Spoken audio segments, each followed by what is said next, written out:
Esses dias eu fiz um vídeo contando a minha primeira experiência quando eu entrei no banco de sangue, né? E hoje eu quero compartilhar esse esquema que é amplamente divulgado, né, sobre fracionamento de hemocomponentes. Então a bolsa coletada após a pré-triagem e a triagem daquele doador em uma bolsa de sangue total vai depender do tipo de anticoagulante que vai ser utilizado, sagmantol, CPDA1 e essa bolsa ela vai ser fracionada quando ela chega no setor de fracionamento daquele banco de sangue, daquele hemocentro.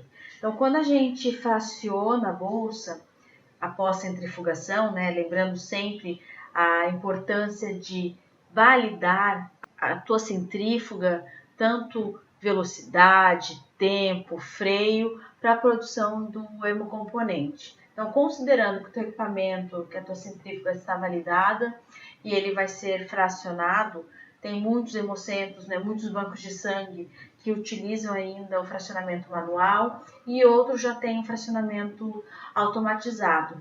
E o fracionamento, a gente vai da bolsa de sangue total, vai ser primeiramente fracionado em concentrado de hemácia, que vai ser originado então da bolsa mãe coletada do doador, após centrifugação para separar, né, o mesmo esquema de um tubo de coleta, vai separar a parte líquida, né, que é o plasma e os fatores de coagulação, das células, ficando as hemácias, que tem maior peso molecular, mais profundo, mais sedimentadas, a camada leucoplaquetária vai ser bem aqui entre a divisão das hemácias com o plasma, e o plasma vai ser extraído depois, vai ser a parte líquida, né, que a gente chama de plasma rico em plaquetas, porque a primeira centrifugação ela é pesada, mas não tanto. As plaquetas, elas se juntam um pouco na camada leucoplaquetária, mas elas ficam mais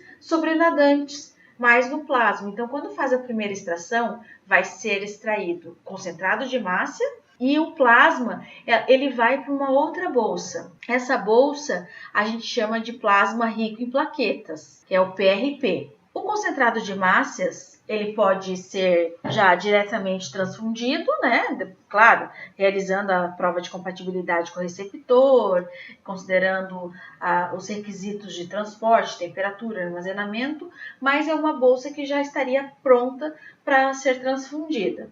Agora, o plasma rico em plaquetas, a gente faz mais uma centrifugação para licotar as plaquetas do plasma fresco, que é o pobre em plaquetas, ou então a gente vai ter o plasma de 24 horas, que em muitos lugares já não utilizam mais.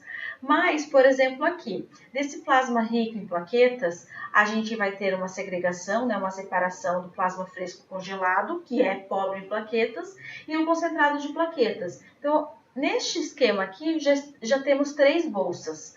Uma de plaquetas, outra do plasma fresco congelado e a outra aqui das hemácias. Essas hemácias, elas podem também sofrer outros tipos de processamento, que é, por exemplo, a filtração, que é a retirada dos leucócitos. Então, é acoplado uma outra bolsa com filtro de leucócitos. Essa bolsa de CH, de concentrado de hemácia, ela é filtrada e os leucócitos ficam nesse filtro. Então, produto dessa filtração vai ser um concentrado de hemácia pobre em leucócitos. Praticamente a gente tem muito pouco leucócito residual. Além disso, ela pode ser irradiada.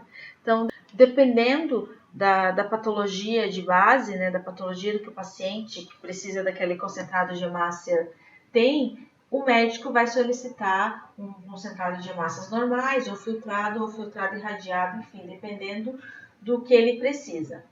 Já a bolsa de concentrado de plaquetas, ele vai ficar um tempo, em torno de 2 horas, parado na bancada para desfazer aqueles grumos. Depois é verificado o swirling daquela bolsa para ver se as plaquetas estão presentes. Aquele swirling é aquele movimento perolado que as plaquetas fazem dentro da bolsa. Vai ser armazenado em agitação constante, numa temperatura de 22 mais ou menos 2 graus. Então, a faixa de temperatura das plaquetas é de 20 a 24 graus. sendo uma agitação constante, e o plasma ele deve ser congelado rapidamente. Então, muitos hemocentros têm freezer menos 80, que congela rapidamente. Depois, o plasma ele é armazenado sob refrigeração até ser transfundido. Desse plasma fresco congelado, se ele não é centrifugado para tirar o concentrado de plaquetas, a gente pode produzir o crio precipitado. Então, é feito mais uma bolsa, mais uma centrifugação, aonde é retirado o crio precipitado e o sobrenadante, que foi, no caso, o restante daquela bolsa, exceto o crio precipitado, muitos bancos de sangue mandam para a indústria farmacêutica para produzir fatores de coagulação, globulinas, albumina na indústria farmacêutica, que a gente chama dos hemoderivados. Então, olha só esse esquema aqui, quantos pacientes podem usufruir dos hemocomponentes e de uma única doação de sangue. Sem falar que muitas vezes o concentrado de hemácias ele pode ser alicotado, né? Por exemplo, se é um paciente pediátrico onde precisa de um volume pequeno de transfusão, essa bolsa de hemácia aqui, ela pode ser ainda alicotada em 4 bolsas menores. Então, esse é o esquema básico da produção de hemocomponentes nos bancos de sangue.